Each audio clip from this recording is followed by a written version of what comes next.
మీ ఎలాంటి వ్యాపార ప్రకటనలకైనా వెంటనే మా ఛానల్ సంప్రదించండి. అందరికి నమస్కారం, నేను శిరీష. ప్రస్తుతం మనతో పాటు ఉన్నారు ప్రముఖ జ్యోతిష్య వాచస్పతి బ్రహ్మశ్రీ పోతికూచి చంద్రమౌళి శాస్త్రి గారు. గురుగారితో మాట్లాడదాం.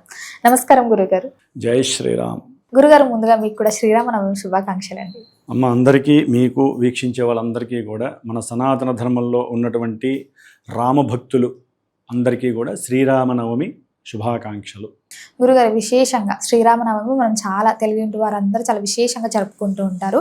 మరి ఆ పర్వదినం యొక్క విశిష్టత ఏంటి అంటారు? పూజ ఏ సమయం చేసుకోవచ్చు అంటారు? ఒక్కసారి తెలియజేయండి. ఓం దాశరథాయ విద్మహే సీతావల్లభాయ ధీమహి తన్నో రామచంద్ర ప్రచోదయాతు. ఆంజనేయాయ విద్మహే వాయుపుత్రాయ ధీమహి తన్నో హనుమత్ ప్రచోదయాతు. ఈ పరాభవనామ సంవత్సరంలో మనకి వసంత నవరాత్రులు ప్రారంభమైనటువంటి పాడ్యమి రోజు నుంచి 9వ రోజు నవమి వరకు కూడా అమ్మవారి యొక్క ఆరాధనలు ప్రకృతి సంరక్షణగా జరుగుతూ లోక కళ్యాణార్థమై చైత్ర శుద్ధ నవమిని శ్రీరామనవమిగా మనం ఆచరిస్తూ ఉంటాం. ఆయన యొక్క జన్మించినటువంటి జయంతి కాబట్టి ఈ రోజున లోక కళ్యాణార్థం కోసం చేసేటటువంటి ఈ యొక్క పర్వదినము ఈసారి మనకి మార్చి 27వ తేదీ శుక్రవారం సాక్షాత్తు సీతా అమ్మవారి యొక్క లక్ష్మీ స్వరూపిణి అయినటువంటి సీతా అమ్మవారి యొక్క అనుగ్రహంతో శుక్రవారం రావడం ఇంకా విశేషం. మరి ఈసారి ఏంటంటే పునర్వసు నక్షత్రము మధ్యాహ్నం వరకు ఉంటుంది, 3 వరకు కూడా.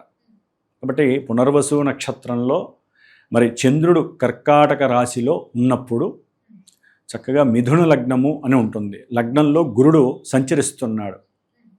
కాబట్టి ఆ మిథున లగ్నంలో మధ్యాహ్నము 12:34 ఒక రకంగా అభిజిత్ ముహూర్త సమయము అంటారు. అంటే పూజ ప్రారంభము సాధ్యమైనంత వరకు 11:15 ప్రారంభం చేస్తారు, కాకపోతే 11కైనా ప్రారంభం చేస్తారు. వృషభ లగ్నంలో అయినా పూజ ప్రారంభం చేస్తారు. దేవాలయాల్లో కానీ మండపాల్లో కానీ మనకి ప్రతి చోట కూడా హనుమంతుడి గుడి ఉన్నా సరే, రాముల వారి గుడి ఉన్నా సరే, వెంకటేశ్వర స్వామి కానీ, ముఖ్యంగా మీకు ఒక వింత ఏంటంటే శివాలయాల్లో ప్రతి శివాలయంలో కూడా రాముల వారి కళ్యాణం చేస్తారు. ఎందుకని? శివాయ విష్ణురూపాయ శివరూపాయ విష్ణవే ఒక్క శివాలయంలో మాత్రమే చేస్తారమ్మా. ఏ వైష్ణవాలయంలో కూడా శివుణ్ణి ఆరాధించరు. అంతటి గొప్ప ధర్మము శివాలయానికి ఉంటుందన్నమాట.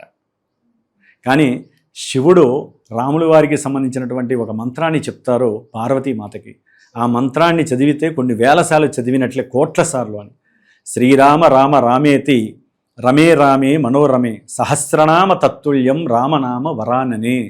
ఈ యొక్క స్తోత్రాన్ని చదువుతుంటే మన మనసు ఎంత ఆహ్లాదంగా ఉంటుందో, ప్రకృతి అంత తన్మయత్వంతో చక్కగా ప్రపంచాన్ని కాపాడుతుంది అనేటటువంటిది ఒక ఆదర్శప్రాయుడైనటువంటి మన యొక్క భూలోకంలో విష్ణుమూర్తి యొక్క అంశాలలో విష్ణుమూర్తి స్వరూపుడుగా రాములు వారు మరి దశరథుడికి జన్మించి మరి మంచి రాజ్యాన్ని పరిపాలిస్తూ తండ్రి యొక్క మాటని ఆజ్ఞని శిరసావహిస్తూ మరి అడవులకు వెళ్ళిపోయి అక్కడ సీతాదేవిని కోల్పోయి, అంటే రావణుడు అపహరించి ఎన్నో బాధలు పడి ప్రపంచానికి ఎలా ఉండాలి, సమస్త జనులందరూ కూడా శ్రీరాముల్ని ఏ విధంగా ఆయన్ని ఆశ్రయించాలి, ఏ విధంగా ఆయన్ని ఆదర్శప్రాయంగా తీసుకోవాలి అనేటటువంటిది మనకి రామాయణంలో బహు చక్కగా ప్రతి పాత్ర కూడా కంటికి కనిపెట్టినట్టుగా. అంటే ఇప్పుడు ప్రజెంట్ కలియుగంలో ప్రతి ఇంట్లో కూడా ప్రతి మానవుడు ఏ విధంగా ఉండాలి, సత్సంబంధాలు ఒక గురుడికి శిష్యుడికి ఎలా ఉండాలి, భార్యాభర్తలు అంటే భర్త మీద భార్యకి, భార్య పైన భర్తకి ఏ విధమైనటువంటి మంచి ఆ మూమెంట్స్, అంటే మంచి ఆలోచనాత్మకమైనటువంటి ఆదర్శప్రాయమైనటువంటి విలువలు ఉండాలి అనేటటువంటిది ఈ రాముల వారి యొక్క సీతారాముల వారి యొక్క కళ్యాణం ద్వారా తెలుసుకోవచ్చు. అట్లాగే ముఖ్యంగా కళ్యాణం అంటే ఇలా చేసుకోవాలా అనేటటువంటి వైశిష్ట్యము ఈ యొక్క సీతారాముల వారి కళ్యాణంలో మనకు కనిపిస్తూ ఉంటుందమ్మ. వారికి ఏ కెమెరాలతో పని లేదు, ఎవరి గుర్తింపు పని లేదు, ఏ గిఫ్ట్లతో పని లేదు. భక్తులు వచ్చారా చూశారా. ఇక్కడ లోక కళ్యాణార్థమై సీతారామ కళ్యాణ మహోత్సవం కరిష్యే అంటాం. వారి గురించి కూడా కాదు, లోకం గురించి. కళ్యాణం అంటే అమ్మ లోక కళ్యాణార్థం అంటే ఏంటి? ఇప్పుడు మనకు జరుగుతున్నటువంటి ఈ యుద్ధాలు కానివ్వండి, అవసరం లేనటువంటి రాజులకి మధ్య అహంకార దర్పాలు కానివ్వండి, మొత్తం నశించాలని చేసేటటువంటివి. అంటే కామక్రోధ లోభ మోహమత మాత్సర్యాలన్నీ కూడా నశించి ప్రతి రాజు కూడా, మరి రాముల వారంటే ఎవరమ్మా? క్షత్రియ ధర్మంలో రాజు, మహారాజు ఆయన. ఒక రకంగా మరి రాజ్యానికి మన భరతఖండాన్ని ఏలినటువంటి వాడు కదమ్మా, మహారాజు ఆయన. మరి ఆ రాజుగారి యొక్క ధర్మాన్ని ఇప్పుడున్నటువంటి రాజులు ప్రపంచంలో మరి కొంతమందికి, మన మతస్థులకే కొంతమందికి అర్థం కావట్లేదు. అంటే మన యొక్క సనాతన ధర్మంలో ఉన్నటువంటి హిందువుల యొక్క రాజులకే కొంతమందికి అర్థం కావట్లే, ఎట్లా పరిపాలించాలో తెలియట్లా. మరి అలాంటిది వేరే దేశాలకి సంబంధించినటువంటి రాజులు, వాళ్ళకి మన సనాతన ధర్మం గురించి తెలియదు కదా, వాళ్ళకి సలహా ఇచ్చేవాళ్ళు ఉండరు, ఆలోచన ఇచ్చేవాళ్ళు ఉండరు. అలాంటప్పుడు వాళ్ళకి ఆ మూమెంట్స్ రావు, ఎందుకంటే దైవారాధనలు జరగవు అక్కడ, వాళ్ళు చేసుకోరు. అందుకనే వాళ్ళకి బుద్ధిలో జ్ఞానం అనేటటువంటి ఎంతవరకు ఉంటుందో తెలియదు. కాబట్టి మన యొక్క ఈ భరతఖండంలో అట్లాగే వేరే ఖండాలలో ఉన్నటువంటి దేశాల్లో కూడా ఈ శుక్రవారము మార్చి 27వ తేదీన మధ్యాహ్నం 12:35 అభిజిత్ 36 నిమిషాలమ్మ, 34 అని చెప్పారు. 34 అదే 34, 35, 36 ఆ సమయంలో ఏదో సమయం అమ్మ. ఎందుకు చెప్తున్నానంటే అమ్మ, ఆ సమయంలో చంద్రుడు చక్కగా పునర్వసు నక్షత్రము 4వ పాదంలో సొంత ఆయన ఇంట్లో ఉంటాడు, కర్కాటక రాశిలో. అది విశేషప్రదము. అట్లాగే లగ్నము కూడా మిథున లగ్నమే, పునర్వసు నక్షత్రం 1వ పాదం జరుగుతూ ఉంటుంది, లగ్న నక్షత్రము. అందుకనే ఆ సమయంలోనే గురుడు కూడా లగ్నంలోనే ఉంటాడు, బృహస్పతి. అందుకనే శుభాలని జరిపించేటటువంటి బృహస్పతి కూడా ఆ లగ్నంలో ఉండటం విశేషము. ఎవరైతే ఈ కళ్యాణాన్ని చక్కగా మానవికంగా గనక ఆచరిస్తారో, కొంతమంది ఇళ్లలో కూడా చేసుకుంటారమ్మా. అంటే ఇళ్లలో కొంతమందికి కళ్యాణాలు కావు, ఎంత గ్రహ పూజలు చేసినా హోమాలు చేసినా కూడా ఉన్నంతలో చక్కగా బొమ్మలు పెట్టుకుంటారు. బొమ్మలు పెట్టుకొని రాముల వారికి కళ్యాణాన్ని చేసుకుంటారు, శ్రీరామ పట్టాభిషేకం చేసుకుంటారు. మరుసటి రోజు చక్కగా హనుమంతుల వారి యొక్క సహస్రనామాలు ఏవో పూజలు చేసుకుంటారు. రాముల వారి యొక్క శ్రీరామ రక్షా స్తోత్రాన్ని 1-11 సార్లు చదువుకుంటారు. ఇవన్నీ కూడా ఏంటంటే అమ్మ, మన యొక్క మనసుని, మన యొక్క ధర్మాన్ని కాపాడుతూ ప్రపంచ ధర్మాల్ని కూడా ఒక తాటిపైకి తీసుకొచ్చేటటువంటి ప్రయత్నంలో శ్రీరామనవమి అత్యంత ఉత్కృష్టమైనటువంటి మహావిశేషమైనటువంటి పండగ మన సనాతన ధర్మంలో. అందరికన్నా ముఖ్యంగా ఎవరికయ్యా అంటే మనందరికీ తెలిసిన హనుమంతుల వారికి. హనుమల వారికి శ్రీరామనవమి కళ్యాణం జరుగుతున్నప్పుడు ఆయన శ్రీరామ శ్రీరామ శ్రీరామ అనుకుంటూ ఆయన చుట్టూ తిరుగుతూ ఉంటాడు. అంటే ఆయనకి ఆనందం చెప్పలేము. హనుమంతుల వారి యొక్క ఆనందము, ఆనంద భాష్పాలు. నా రాముల వారికి కళ్యాణం జరుగుతుందా అంటే, వారికి కళ్యాణం జరిగినప్పుడు మనకి తెలిసిన రామాయణంలో హనుమంతుల వారి పరిచయం కాలేదు. కానీ ఎన్నో యుగాలు గడిచిన తర్వాత మరి పరిచయం అయ్యి సీతామ్మవారిని రాముల వారి దగ్గరికి చేర్చడంలో హనుమంతుల వారే దిట్ట, ఆయనే ముఖ్య పాత్ర. రామాయణం మొత్తంలో ఎవరంటే హనుమంతులు, సుందరాకాండ మొత్తం ఆయనే. అంటే ప్రతి కలియుగంలో మానవుడికి కలిగేటటువంటి ప్రతి బాధలకి విముక్తి కలిగించేది సుందరాకాండలో ఒక్కొక్క సర్గలో, ఒక్కొక్క అధ్యాయంలో ఒక్కొక్క నామం ఉంటుంది, శ్లోకాలు. అవి గనక చదివినట్లయితే వాళ్ళ సమస్యలు తీరిపోతాయి. అంతటి సుందరాకాండని మన యొక్క యోగులు చక్కగా మనకు అందించారు. మరి అంతటి రాముల వారి కళ్యాణానికి హనుమంతుల వారు వస్తారు, సమస్త దేవతలు వస్తారు, పార్వతీ పరమేశ్వరులు వస్తారు, గణపతి వస్తాడు, మన సుబ్రహ్మణ్యేశ్వర స్వామి అందరూ వస్తారు. అంటే బ్రాహ్మణ చదివే మంత్రాలలో అందరూ వచ్చి అక్కడ ఆశీనులై ఉంటారు. మన హడావుల్లో మనం ఉంటాం. కొంతమంది దేవాలయాల్లో చక్కగా ఆ సంవత్సరం అంతా వచ్చినటువంటి చీరలు వేలంపాట వేసుకొని ధనాన్ని చక్కగా బ్యాంకులో వేసుకోవడానికి చూస్తారు, ఏది దేవాలయం యొక్క అభివృద్ధి కోసం. అట్లాగే శ్రీరామనవమి కళ్యాణం రోజున మరి ఎన్నో చక్కగా ప్రతి దేవాలయంలో కానీ బయట అసలు ఏ సంబంధం లేకుండా అన్నదానాలు చేసేవాళ్ళు ఉంటారు, చాలా మంది ఉంటారు. అంటే ఇవన్నీ ఏంటంటే అమ్మ, లోకహితార్థమై లోక కళ్యాణం కోసం ఎవరికి తోచినట్టు వాళ్ళు చేస్తూ ఉంటారు. పెద్ద పెద్ద పారిశ్రామికవేత్తలు ఉంటారు, వాళ్ళందరూ ఏంటంటే వాళ్ళకి వచ్చిన లాభంలోంచి శ్రీరామనవమి కళ్యాణానికి ఎంత ఖర్చు పెట్టి మేము అన్నదానం చేస్తాం, లేకపోతే బొమ్మలు ఇచ్చేవాళ్ళు బొమ్మలు ఇస్తారు. ఇట్లా ఎవరికి తోచినట్టుగా వాళ్ళు వారి యొక్క భుజస్కంధాలపైన బరువు వేసుకుని కొంతమంది ఉంటారమ్మా. పూజలు కళ్యాణం జరుగుతున్నప్పుడు పెళ్లి కాని వాళ్ళు ఏం చేస్తారు, పూలదండలు తీసుకొచ్చి ఇస్తారు. కొంతమంది చక్కగా వాళ్ళకి తోచినంత, మరి బంగారం ఇప్పుడు ఇస్తున్నారో లేదో తెలియదు కానీ ఆల్రెడీ శాశ్వతంగా ఉంటాయి. బంగారపు అమ్మవారికి చక్కగా సుమంగళి యోగం కోసం అని చెప్పి చక్కగా అవి ఇస్తూ ఉంటారు అమ్మవారికి. అట్లాగే స్వామివారికి యజ్ఞోపవీతాన్ని ఇస్తూ ఉంటారు. అంటే వారికి తోచినంతలో వాళ్ళు ఇస్తారు. ముఖ్యంగా అందరూ ఇవ్వగలిగినటువంటిది శ్రీరామనవమిలో ఏంటి, కళ్యాణంలో ప్రతి ఇంట్లోంచి కూడా తీసుకొచ్చి ఇవ్వగలిగింది అక్షతలు, తలంబ్రాల అక్షతలు.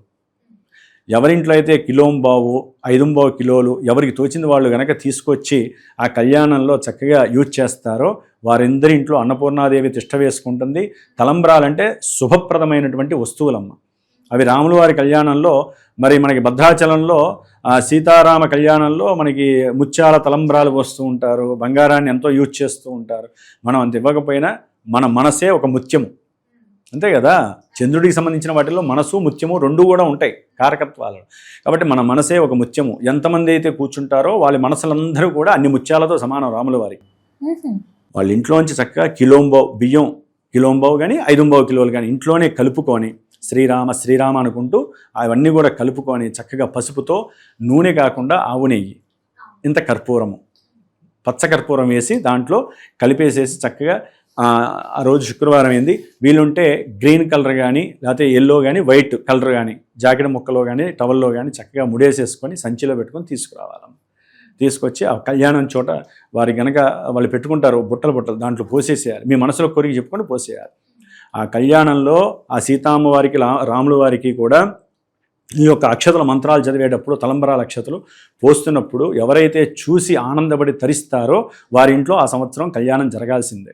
ఎవరైతే గనక ఈ తలంబ్రాల బియ్యం కానీ అన్నదానంలో మీకు తోచినటువంటి ఐటమ్ని ఇవ్వటం కానీ, లేకపోతే ఆ రోజు ఎవరైతే గనక మజ్జిగని అన్నదానంలో అయిపోయిన తర్వాత మజ్జిగని ఎవరైనా ఇస్తారు కానీ, వీళ్ళందరికీ ఏంటంటమ్మా ఆరోగ్యము, ఐశ్వర్యము, వివాహయోగం అయిపోయిన తర్వాత దాంపత్య వియోగాలు చేసే వాళ్ళకి కూడా చాలా విశేషం. గురుగారు విశేషంగా ఆ రోజు పానకం వడపప్పు కూడా ఇస్తుంటారు. అవునమ్మా. ఏ దేవాలయంకి వెళ్ళినా విశేషంగా ఆ రోజు పానకం ఉంటుంది, ఎందుకని అంటారు?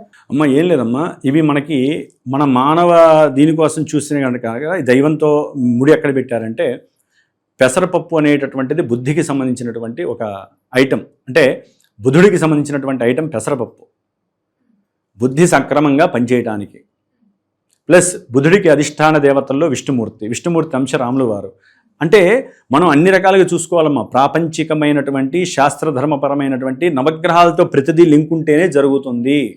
ఏ దేవుడికి పెట్టేటటువంటి ప్రసాదమైనా సరే నవగ్రహాలకి లింకే ఉంటుంది. అట్లాగే మనకి పానకం అంటారు.